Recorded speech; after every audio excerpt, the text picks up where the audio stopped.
My name's Erik Haug, and as a bit of background, I come from a big consulting, strategy and innovation background.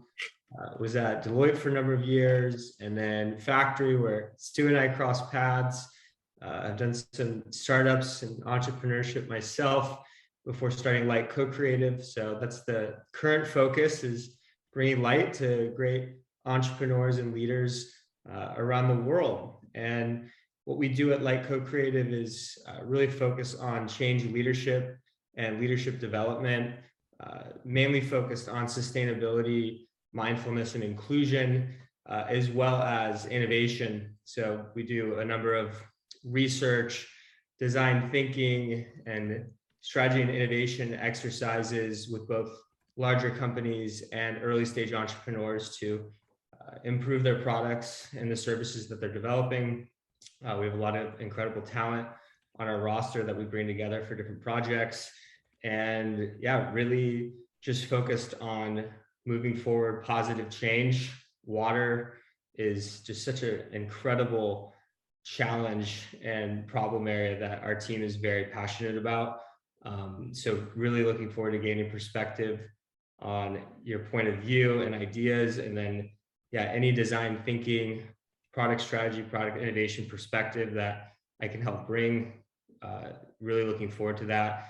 We've worked with a lot of big companies that you've heard of, such as Nike, Intuit, Cisco. So there's the bigger corporate innovation side, and then we have a lot of different early stage startups, from pre-seed, friends and family, bootstrapping, trying to get their idea off the ground, to more well-funded operations with seed and Series A capital that they're moving forward. So yeah, love working through the whole innovation life cycle and all different shapes and sizes. So any questions are welcome, and yeah, really looking forward to learning more about everything that you're building and all the great ideas flowing at Water Emissaries. All right, so we can go ahead and get started. I'm just going to share my screen and play this video. It's like a 15-minute introduction to design thinking, and then we can talk about it afterwards.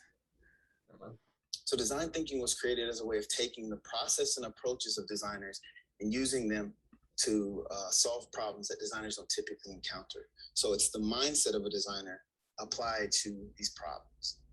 And what you'll often find is the problems are defined as wicked problems.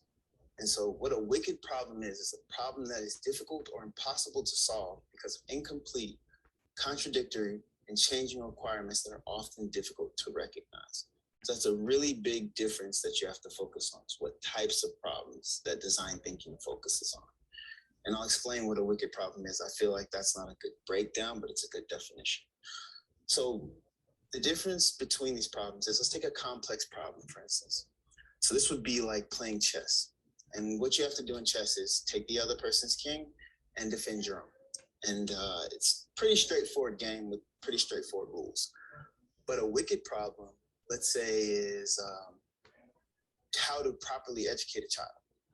So you have to now think, well, what does it mean to educate a child properly? What does that look like? What's the end result? Will it work for all children? From subject to subject. So physical science versus social studies, and testing in different environments. So there's so many other factors. Even if you solve one, another problem occurs. So that's the difference between regular problem, or even just a complex problem, or a wicked problem. So the next thing I want to talk about is this quote from Linda Nyman, the CEO of Creativity at Work. She has a great quote. And it says, "Design thinking draws on logic, imagination, intuition, and systemic reasoning to explore the possibilities of what could be and to create desired outcomes that benefit the end user." And so design thinking, design mindset is not problem focused, it's solution focused and action oriented. So it involves both analysis and imagination. I really thought that was a good quote. But what you want to take from it is the types of problems. So the designer's mindset applied to these wicked problems. So the next thing we'll be getting into is the phases of design thinking, the process. And if you Google design thinking, this is typically what you'll find, the image of these hexagons lined up. And the process is typically divided into 5 phases: empathize, define, ideate, prototype, and test. So even though it looks like a straight line, you have to understand that it's not a linear process. So after each phase, you'll need to redefine and reassess your previous goals and assumptions. So you have to go back. And there's also a lot of complexity in each phase, as well as a lot of overlap. So I try not to go too deep, just give you the basic, just general understanding of each phase and how it works. So phase number 1, the empathize phase. So this is spent getting to know your user and the problems they face. So you observe them and engage with them to understand them on an emotional and psychological level. So let's say you don't know your user, you're not aware of the industry.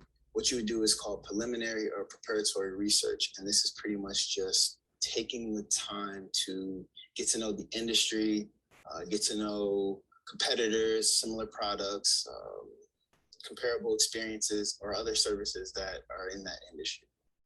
And it's very important to note this. I cannot stress this enough. Only through proper research can we know what the user is thinking and feeling. All things beyond that, beyond proper research, are just guesses, assumptions, or pretty much arrogance. You want to leave those out of your process. I'm telling you, this is very important. Proper research. So the tools for this phase, for the empathize phase, these are just a few. There are several, but you can do group interviews. You can do as-is scenarios, and this is IBM's tool. So what you do is you map out what the user is currently experiencing, like step by step. Mind mapping, where you take a general concept and you trace the terms out and connect them. Empathy mapping, where you figure out what the user is thinking, feeling, and doing. And you have the user in the center. It's like a quadrant. You have seen empathy maps before. So one thing that I constantly encountered, and most of the times working with startups, is just skipping the empathize phase, just feeling like it's not necessary. So half of my job was convincing the CEO of the importance of research. And sometimes you can get valid insights from the CEO and interviewing them, but it's always best to go straight to the source and remind them that they are not the user. The next thing is just having too many assumptions and assuming that you know what they're thinking. It's very helpful to remember not to judge what you observe, but to ask questions, question everything. So even if you find an insight, ask the user why, and continue to ask why, and validate your observation through their own understanding and not your assumption of what it is that you think you see. So the next thing is phase number 2. So define. And this is where you take all of the insights from the empathize phase and you start to put them together and get a sense of what the problem is and the needs of the user. And so pretty much it's just a synthesis of the data, and the end result is a problem statement. Okay. So you're going to look for patterns, themes, relationships between the information.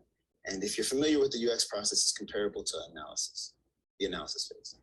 Tools for this particular phase are storyboarding, where you map out, you draw, it's pretty much a visual of what your user is experiencing.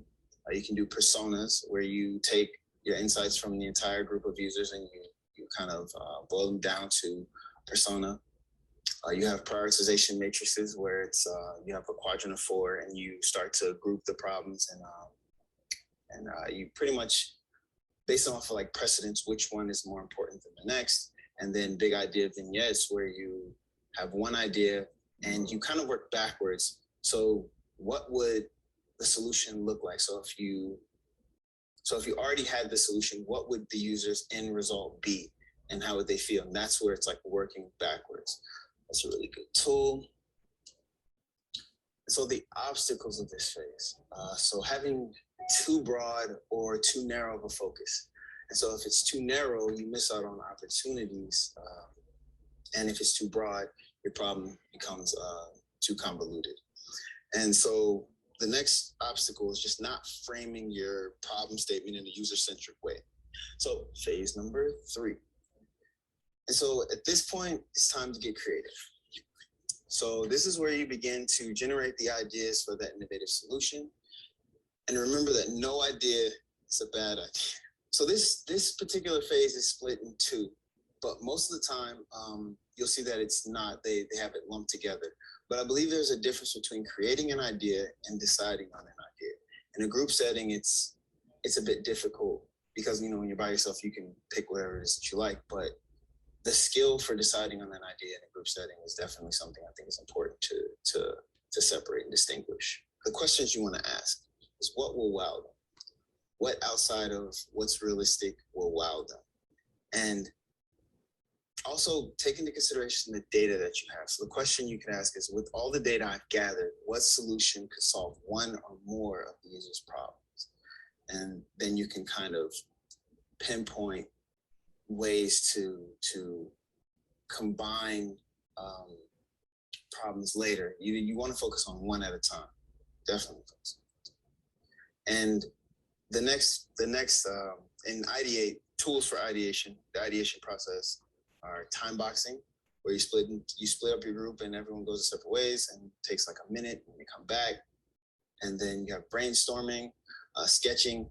So just having a visual of what it is, the idea, it kind of helps to draw it out instead of just have it written, and dot voting. So this is once you've narrowed down,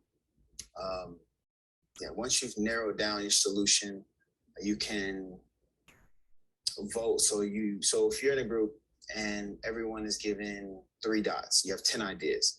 And so everyone would put a dot on the idea that they think should move to the next phase. And at the end, whichever has the most dots is the one that moves on. So it kind of alleviates that the issue of one person thinking that this is more important than the next and the group coming together and deciding. So the pitfalls or obstacles to avoid is just simply not thinking outside the box, not really digging deep for those innovative ideas, and throwing out too many.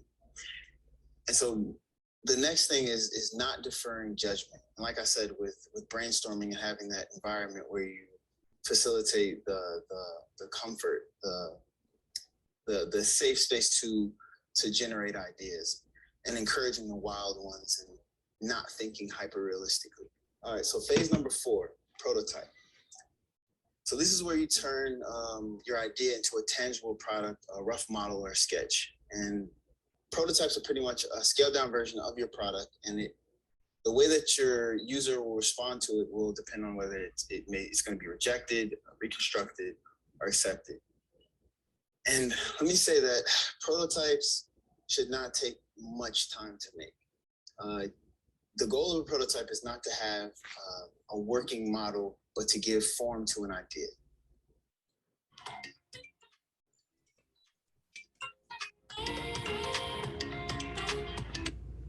Some designers or some design thinkers believe that the first iteration in your process is not valid until you get to a prototype. So until you have a working or a model where your user can interact with it, it's not valid. And I don't agree with this, but I understand why there's this belief. I believe that any time spent with the user is valuable, but it's extremely important, the information you get when you see the user do something you didn't expect, or you didn't break something. It's just that information it carries so much more weight than, well, for me at least, taking that time to see them interact with your product. And also another thing is on multifunctional teams, prototypes can sometimes be misinterpreted or misunderstood. So like what an MBA and what an engineer and marketers believe our prototypes are different than what designers believe. So it's good when you are working in a group with different people is to go ahead and clear that expectation of what the prototype is supposed to do. So like I said, giving form to an idea. And questions to ask during this phase are, what features does the prototype need to communicate to the customer? And what can be removed? So not having too much complexity and making sure that you focus in on what it is that you need to test with this prototype. First, I'm sorry with the tools that you need in the prototype, or you can use in the prototype phase. So pencil and paper, simple.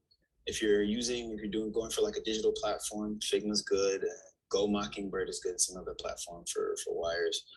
3D modeling software is also good. And just anything you have available is also good. So let's go over the obstacles of this phase. Like I said, adding too much complexity to a prototype and not honing in on what it is that you're actually testing for, and spending too much time or too much money on a prototype. It's supposed to be a quick process.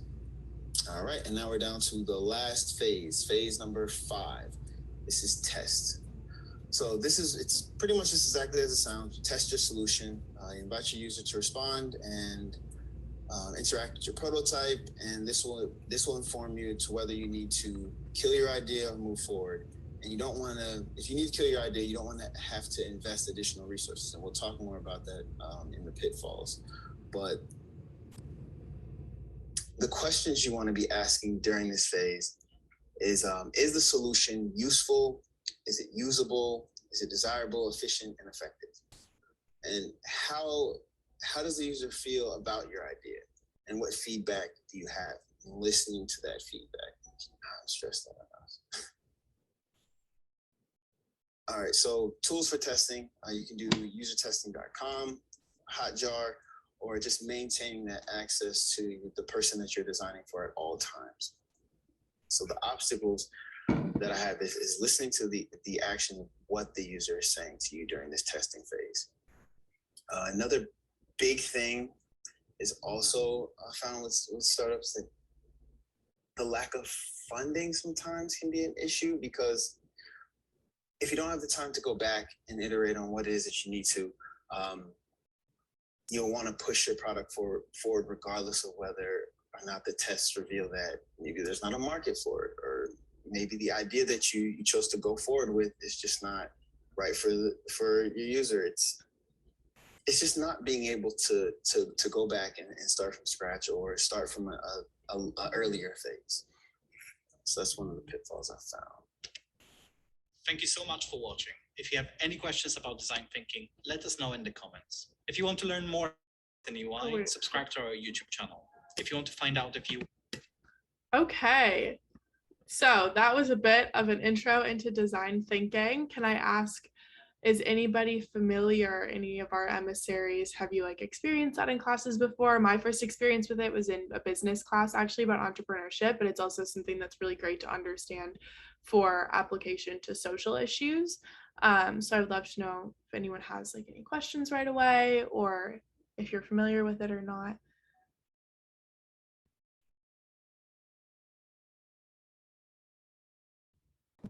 I guess so. I'm a public health student, and we didn't really operate under this specific term of design thinking, but we were encouraged to kind of structurally and systemically think about these issues. Mm-hmm. I really like the point. So it was really interesting learning about design thinking from this lens, specifically, I guess, from more of a businessy kind of place. And I like the emphasis on continually reflecting on your given issue, because in public health, and similarly to the example that was given in the beginning, the wicked, what was it?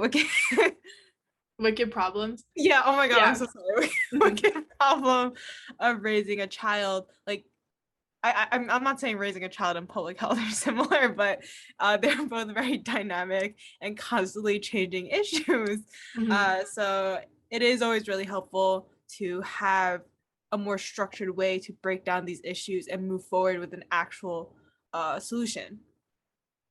Yeah, it's great even in terms of once you sort of start thinking about solving problems that way, it's really great even in terms of dealing with an issue with a friend, where it's you take the empathy step to look at where they're coming from with what they're doing and understand why you might be having this conflict, and then talk about solutions and work on solutions together and eventually come to a conclusion. And so it really resonated with me, even though it's something that's specifically taught in a business mindset, but it's something that's really great for all sorts of problems, especially social issues. And it's not really taught as something for social issues as much as it is for products and product prototyping and stuff like that. But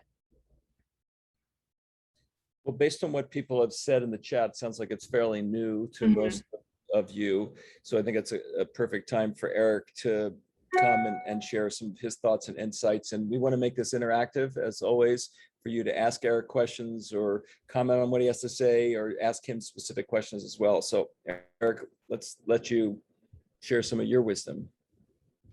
Sure. Yeah, I thought that video was a great overview. So nice find, and perfect primer to the conversation. And I saw scientific method dropped into the chat, some other really good analogies or ideas for how to use design thinking and more empathy towards solving big and wicked problems. So I think this is a huge topic, and there's so much to break down here.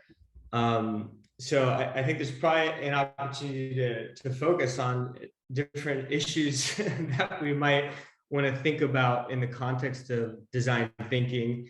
I can definitely provide a little bit of perspective. So in terms of corporate innovation, bigger companies have different issues than, say, startups, in the ways we might be deploying some of these methodologies in this process of design thinking. They do not have as much of a money problem, in that there's tons of budget, but the efficacy and getting stakeholder alignment, de-risking things due to implications. So those are some of the types of forces that you're working against. I know public policy came up. So if you're talking about government, you're using this process to collaboratively get different stakeholders and leaders on the same page about the direction and where to be investing. And it can be a little bit more of a political experience. And so that's where I loved how he talked about defining what the priorities were in an ideation process, and what the expectations of a prototype are. That becomes just so important in bigger business or bigger organizational design thinking process.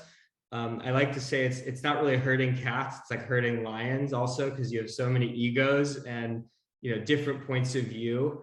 And I think one of my mentors gave an incredible example in this, where we're talking about a Fortune 10 top company in the world, some of the biggest, smartest minds ever, and you had one of the co-founders and leaders who was so certain about the direction they should go with a solution and a product, and said, no, we're going to make it red, it's going to be in this color, and this is the direction, and just kind of overpowered the meeting, and they were kicking around an idea for an hour.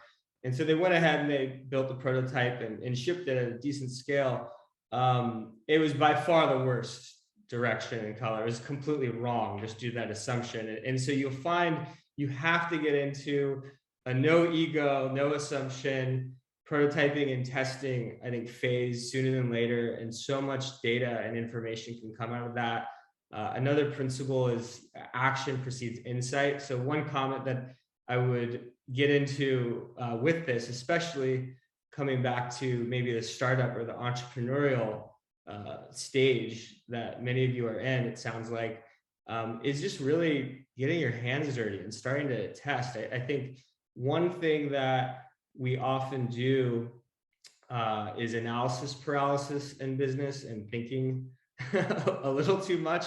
So I'll just bring that emphasis to design thinking. And I think the process is beautifully outlaid, and all those exercises are amazing. But the sooner you can get into some kind of experiment and real test with customers, users, people being affected by a problem, the way faster that you learn. Because you need to be smart. I mean, you need to have context, and you should be very, I think, diligent about what you're designing and your experiments. But nothing really beats real conversation, real experiments, and that can be very simple. I think a lot of us often can overcomplicate what a prototype looks like or what an experiment looks like. It can be role playing, it can be a little one pager, it can be inviting someone to a Zoom meeting and just the title and do people engage or not. That's an experiment and a prototype right there. So I'm happy to expand, but those are just some immediate first reactions that hopefully are some helpful context. Great points, Eric. So let's open it up. You guys can turn yourselves off of mute, and why don't you ask some questions of Eric and benefit from his many years of experience. And as he, I think, humbly would say, he's learned so much because, like all of us, he's made so many mistakes, and we learn from our mistakes. And yet, if we don't take the risk and do that, we don't ever learn.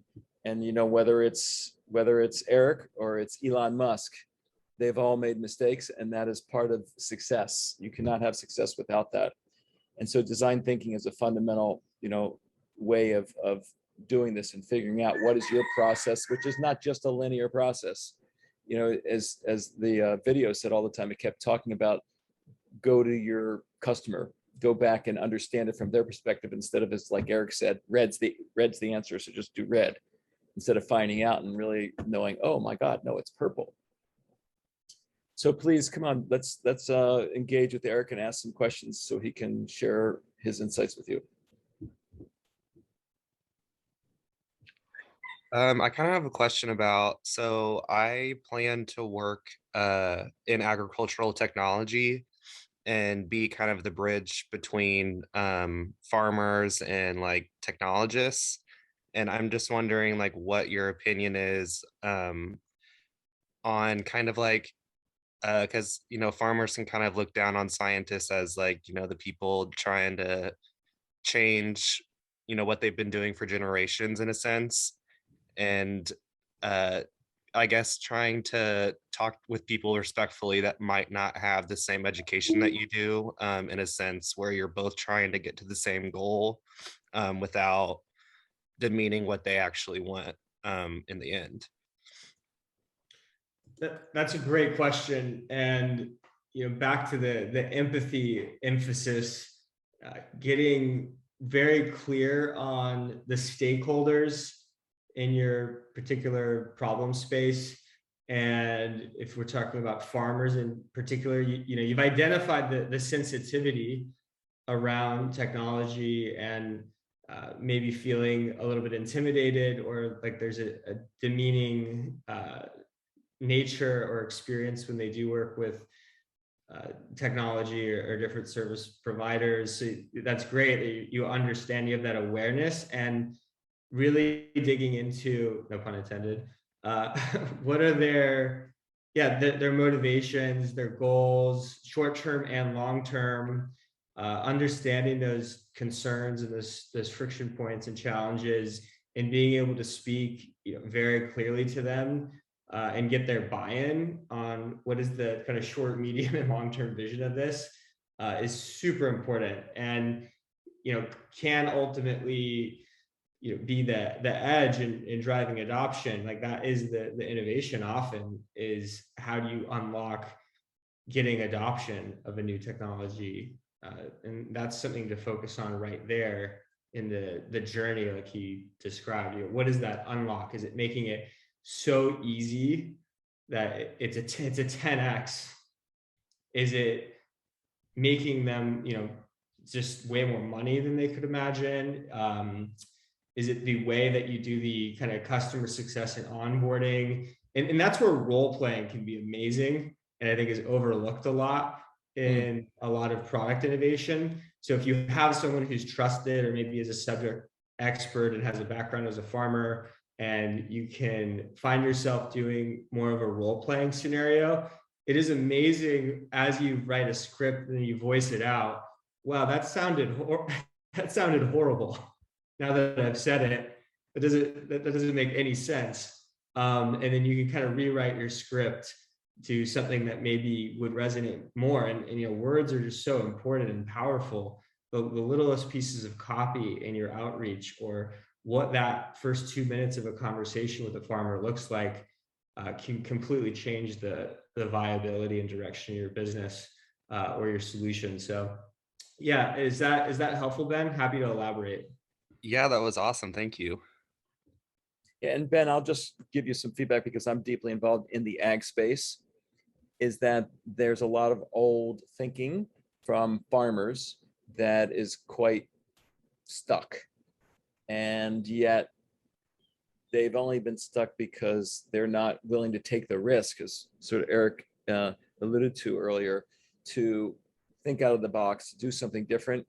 And you're going to have to find those people that are open and willing to do that, because you're not going to change people with a very old, closed mindset. And it's, you know, not a good use of your time and effort to do so. And always coming back to empathy, just approaching it from their perspective of what are their challenges as a farmer. It's always about, number one, costs fundamentally, and then the cost of all inputs that they have. And so how can you help understand what their priorities are? And when you understand their priorities, then you can be empathic and you can help them in ways to look at that they can touch those key points that they need to address. Awesome, thank you. Matthew, let's hear from you. Any question? Yeah, I was just about to unmute. So thanks, Erik, for taking time to come to speak with us. But I was just wondering, or I was trying to picture design thinking in practice. And I'm sorry to put you on the spot, but do you have a good example from your own career, or like what a client was looking for and like what their problem was and how you went about solving it?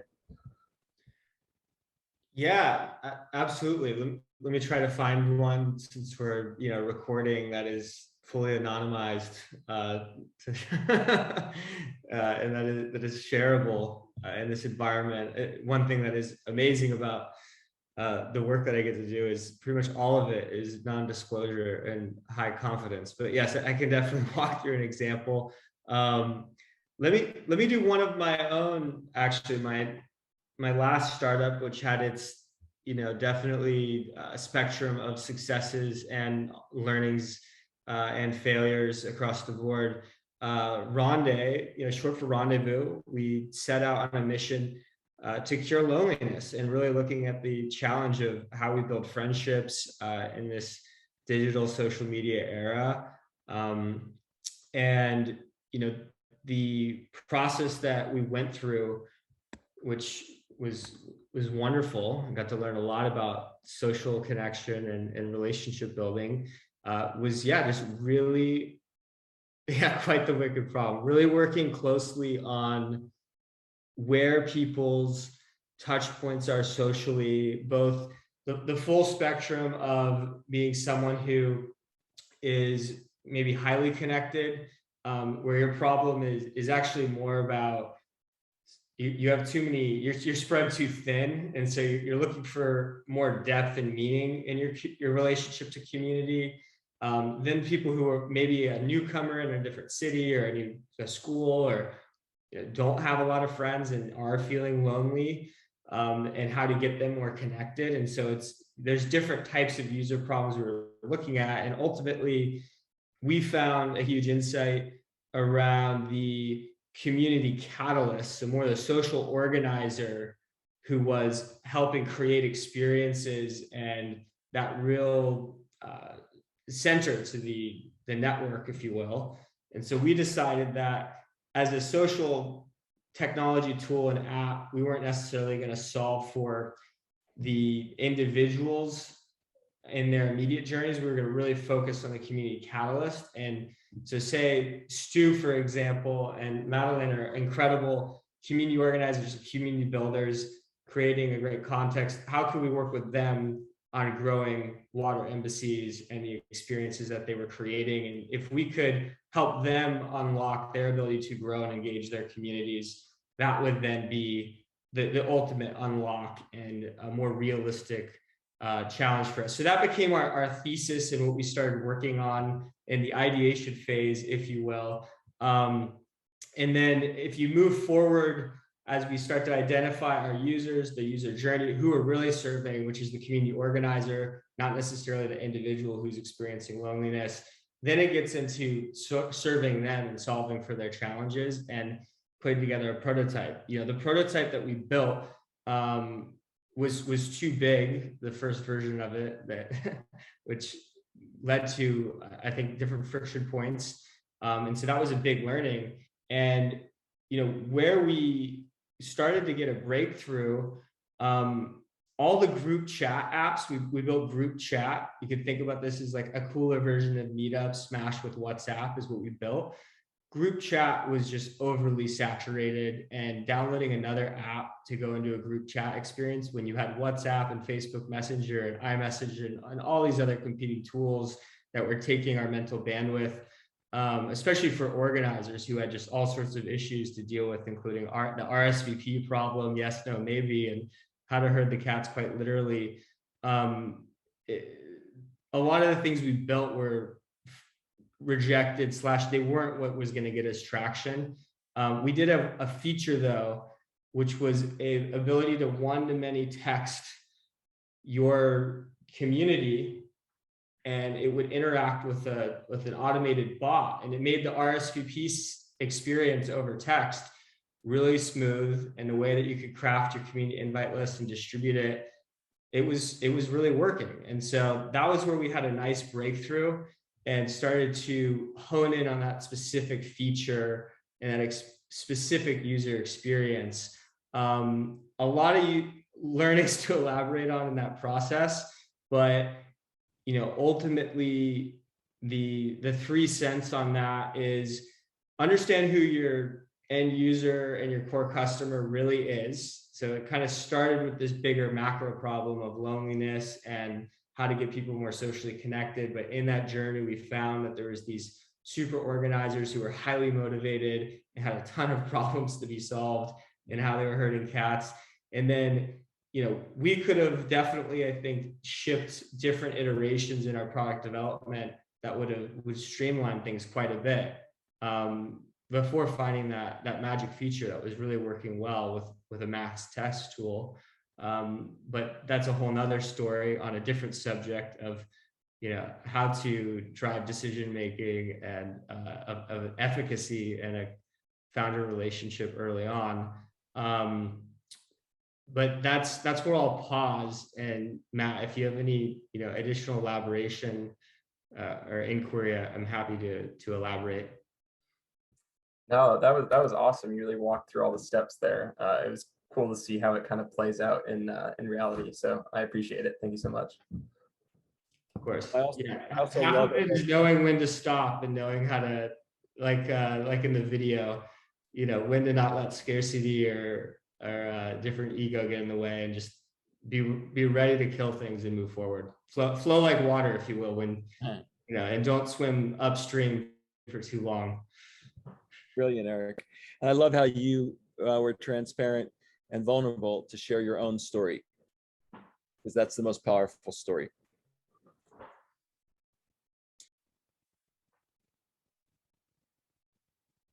We haven't heard from Julieta.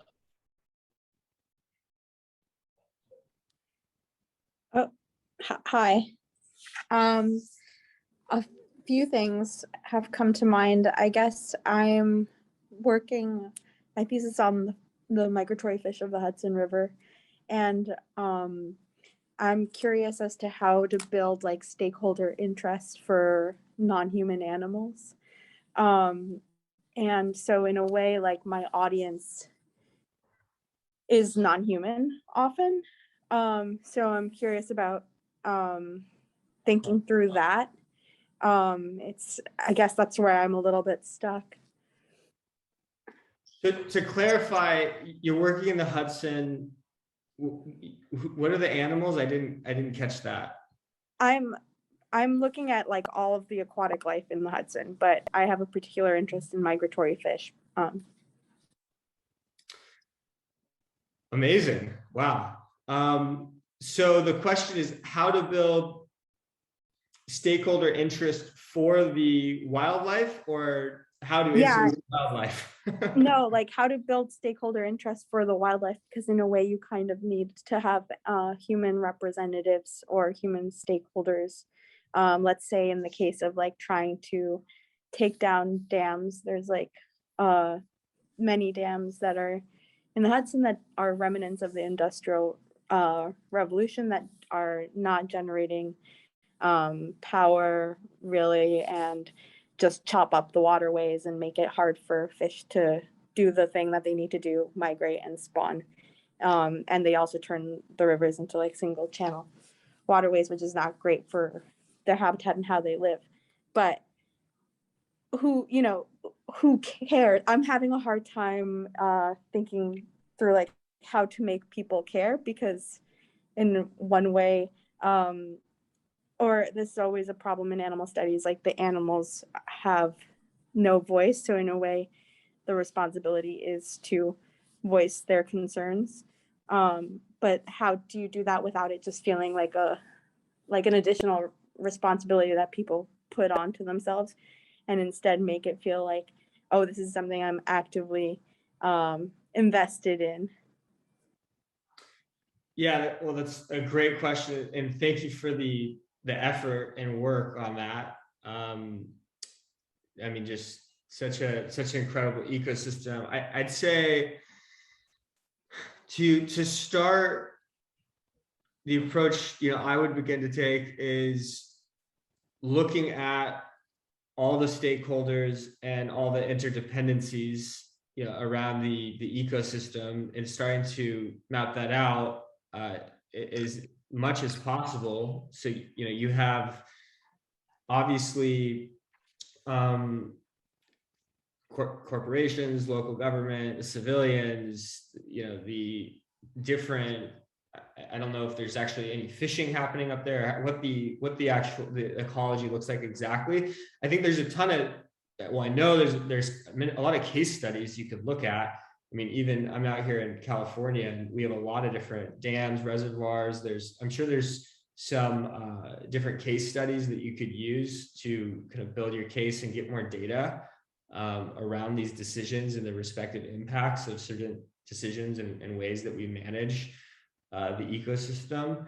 So I think really understanding the extended ecosystem and looking for those kind of like second and third degree impacts, not just like directly, but how are those correlation points that become intangible connection points even are super important to having a strong case.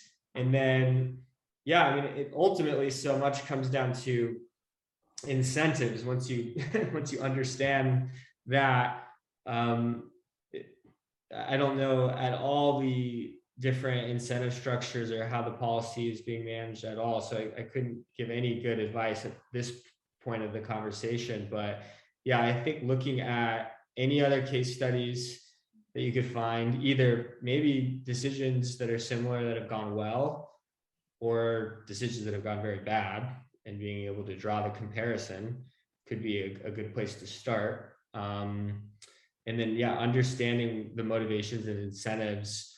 There's obviously going to be super huge financial incentives, but you might be able to find some corporation or some groups that have very aligned missions and incentives that you could build momentum with and build influence with, and using that influence ultimately to shift people's perceptions or decision makings. And then the design thinking in the entrepreneurial magic is seeing if there's something that is viable and very easy for people to digest and adopt a habit or make a decision around.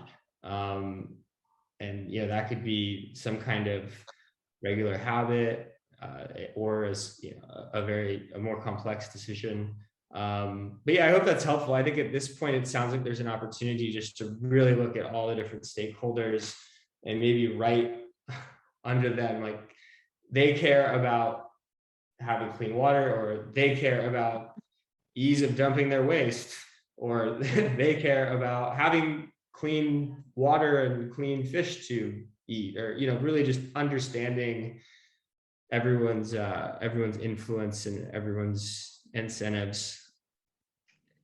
Cool. Thank you. A decent summary, Stu? Anything I missed? No, I think the only other thing I would add is, how do we be empathic to view these issues from the perspective of the oceans, the sea creatures that can't speak, or actually speaking, but we're not listening to them. And so I think, for you, Giulietta, is to take on their persona and their emotion.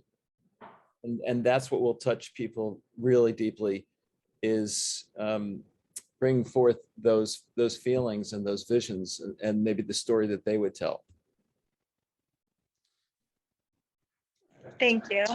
I love that. And yeah, if you identify it could be an education issue, it could be an apathy issue, and just really honing in on what is the real problem there, and solving for that. But yeah, that's amazing work you're doing.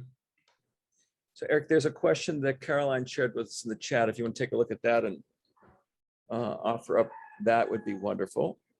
From what do you do when you encounter a client who becomes less communicative or reasonable later on in the process? Presumably after you believe you've come to understand their problem and empathize with them. Do you grit your teeth and go along with the request, abandon case-by-case problem? Or reasonable later in the process? Oh, wow. Yeah, this is just way too real. So, I mean, this is ultimately the finesse of consulting, and where you're often in a coaching, leadership, guiding role, is I think the highest level of consulting. And yeah, I mean, my father is also a strategy consultant. My grandfather was. I remember when I was growing up, hearing my dad on certain calls, and it didn't sound like he was talking about business at all. It was more in a therapy type of session, coaching type of session. And yeah, it's very much dealing with personalities and how to guide people in the greatest service and the greatest impact is part of it. And I do think that sometimes you need to know when to, I know you abandon the project, and it's definitely very case by case, but I would say a consistency is to know your objectives and the goals that you're driving towards. And hopefully that has been scoped out very clearly in a scope of work and in a contract and a consulting agreement in this particular case. Or if it's internally, you have agreements with the teams and the executives, your boss, it's very clear. Make it as explicit and clear as possible. What are our objectives? What are our key results? The goals we're getting after, the impacts that we're looking to drive, who we're serving, and know your own values and moral compass so that you can stay within that moral compass and path. And if at some point, it's a very personal decision, of course, and everyone has different scenarios, whether that's income requirements and basic needs that are considered at this point. But yeah, there's all sorts of, I think, prioritization and decision making that needs to be had in reflection if you're part of a project that's skewing very far off course, and is not in service of your mission and what you're signed up for. And then sometimes you also have to pick your battles and know your place. And that's not necessarily to teach your clients or even your business partners certain lessons. And they need to come to that conclusion and have that experience for themselves. And you can just be supportive and understand your role and your place. When I was at big consulting and in a more junior role, I had all sorts of different opinions on the direction we were going, and I had a lot of things I didn't agree with and disagreed with. And it wasn't my role though to teach certain lessons. And same when you're in a peer-to-peer relationship, and it just shifts. So that's a huge, I think, leadership question, and an awesome question to be thinking about. And just as a takeaway, I think the more that you can hone your own values, your own integrity, make it really clear what your mission is and what you're driving towards, and just trying to stay on course and full as much integrity as you can, that's the best. And then just knowing, if it's something that you feel you're supposed to influence and have an activism leadership moment on, or if it's something that, you need to let flow accordingly. That's my humble response to that incredibly great questions. And I'd hand it to Stu, who has a lot more wisdom in the leadership advisory space, I would say. Yeah, I think you answered it beautifully. I was gonna say thank you for answering the question. I meant to send that in public, but I forgot to switch out of direct message. I asked because I'm interning at the local county government for the development review committee. So there were people who a few years ago approved of a plan for development of an apartment complex and some parking lots. Years later, the developers came by and proposed a new plan that would reduce the amount of forest and wetland they had to, take down to construct this parking lot and apartment complex. And the people who are now representing the citizens said, no, we don't want this new plan. We don't want it. We want to protect the trees. They didn't understand that if we didn't use the new plan, they would have to default to the old plan, so the place would be developed anyway. And they were like, no, the new plan will give you what you want. It'll use less trees. No, we want the old plan. It's like, okay, how do we tell these people that we're trying to help them?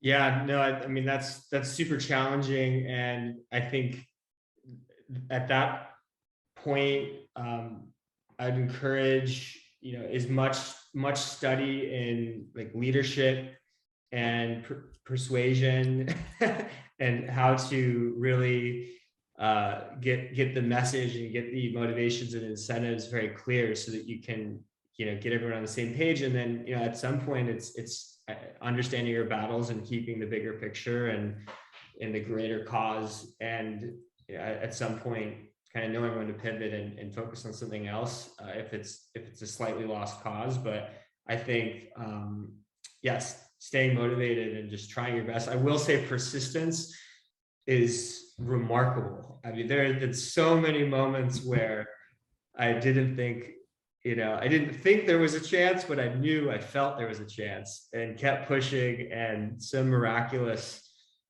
undescribable moment and breakthrough did happen just by continuing to try and to push and to show up every day. So if you feel in your heart that there's a chance,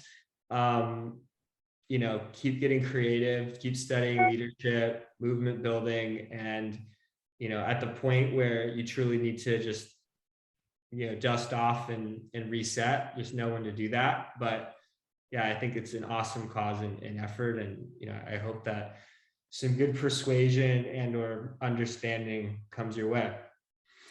All right. Thank you for answering the question, Eric. Such a critical, powerful word of persistence. And yeah, it gets back to failure. You keep failing until you succeed. So you persist and you persist and you persist. So we haven't heard from Catherine. Catherine, love to hear from you. It looks like we might have a question from Matthew. I saw that you had your hand raised. Okay. You had a comment? It's okay. Catherine can go. Okay, sounds good. Just checking. You're next, Matthew. Okay, so I like that you touched on the no ego approach because I feel like especially in the water sector, you're dealing with a lot of nonprofits and aid organizations, and people involved in those tend to be very passionate. And just from my personal experience, I've found that oftentimes if someone's very passionate about things, they can also be very stubborn and have a very big ego. So I was wondering if you have any tips or effective ways of how to kind of deal with that issue, especially as a younger, inexperienced person in that field. Yeah, I think that's such a great question. There's a great book, by the way, Good Leaders Ask Great Questions, that I think all of you will resonate with. You're asking such great questions. So super impressive. In terms of, I would say, the stubbornness, the ego, people being really passionate, trying to, come to the data and the facts and just a little bit of that.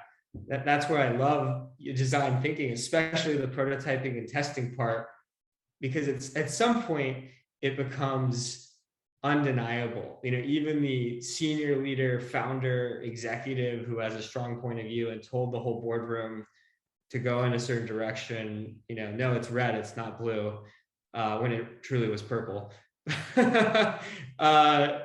At some point, the data just comes back. You're there and you're witnessing the thing not working, or the opposite.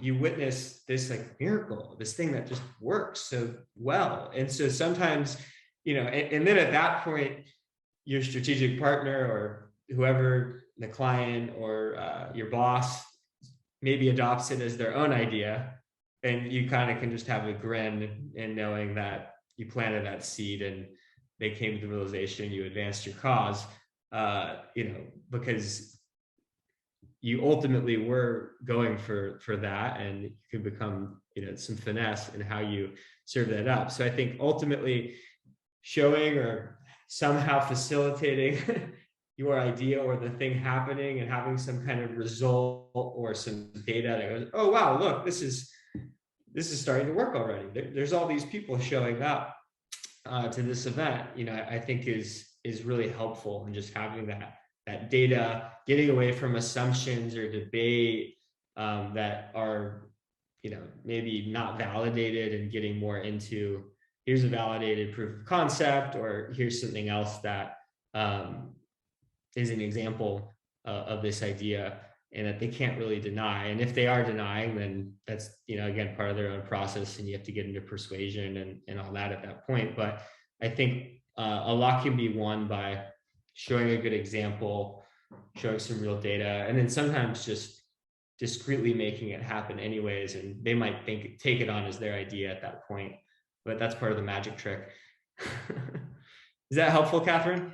Yes, it is. Thank you so much. Yeah, great points, Eric. I want to add to that. So if you look at it, most people that have a huge ego come off as knowing, and they know all the answers. And that's really a facade for what's really behind that, where they're essentially insecure. And they build up that wall of knowing everything because they need to defend and protect themselves from not knowing everything. So it's fascinating because it's really surprising that, they seem like they're so confident, and yet underneath it all, they're really not confident. And that's why they give off that. So the two ways to deal with that kind of person that I think is very effective.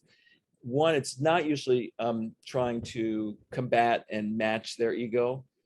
If you have the ability to match it, then yeah, go for it and match their ego, and then create that almost like bond with like, oh yeah, you're tough, and you're as tough as me or whatever. That's one way, but that's not often the way. The other way is to be vulnerable.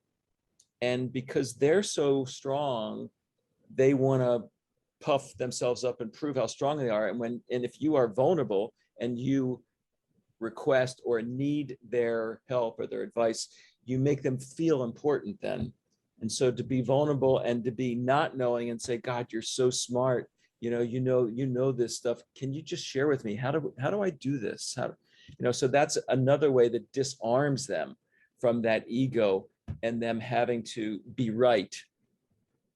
And then the final way is to engage them by being curious and asking them a question, which will sort of deflect them from like having to be right, and having them to be a bit more open and curious. And once again, that creates a little bit more openness, vulnerability, and connection. Great. Thank you, Stuart. I really appreciate that. You're welcome. So Matthew, you have something? Yeah, if it's okay, I'm cognizant over time, but I was just, Eric, when you answered my prior question, you talked about some of the challenges with your own startup. It caught me thinking about how, I have tunnel vision sometimes when it comes to solving problems. So do you have like any strategies to not get bogged down when your first approach to a problem is not working? Yeah, great question. I would say cultivating a mindset of openness and experimentation, curiosity, I think to that point, is really important. And not being overly attached. There's a difference between being attached and being committed. So it's very distinct. There's, the commitment to what your cause is or the problem you're solving, with the unattachment to the ideas and the solutions that are in front of you, and kind of really being able to be committed and pursue something with conviction, but then be unattached and not biased in your assessment of that. And then, yeah, I think just taking, I like the concept of whistle and dance while you work, try to enjoy and trust the process, have some fun with it. And, I think once you know that magic moment or that insight that you're solving for, you need the laser focus to execute. And I think that's actually that finesse of going from tunnel vision, laser, to this kind of divergent thinking, zooming out, and then going back, like going between those two states is really challenging.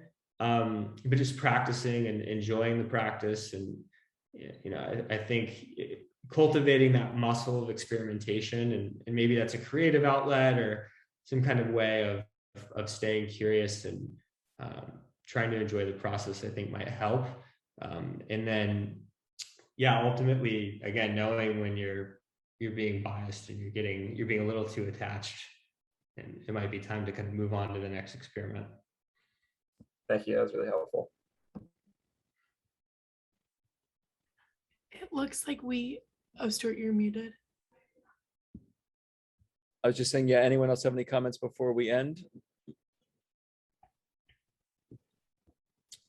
Well, clearly, Erik, you are awesome. Have inspired our emissaries to be questioning and thinking deeply in a way that is beyond just the typical academic way. So thank you so much for sharing your personal experience and highlights and wisdom. My pleasure.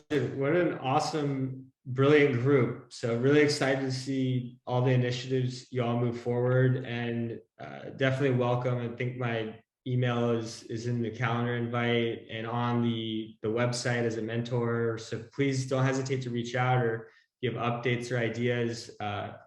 Here to provide, ideas and connect dots, and looking forward to staying in touch. Thank you again for the invitation. Our pleasure, for sure. Thank you so much for speaking. Of course. All right. Well, I will be in touch, and thank you again, everyone. Have a wonderful rest of your week. Thank you, Erik. Thank you. All right.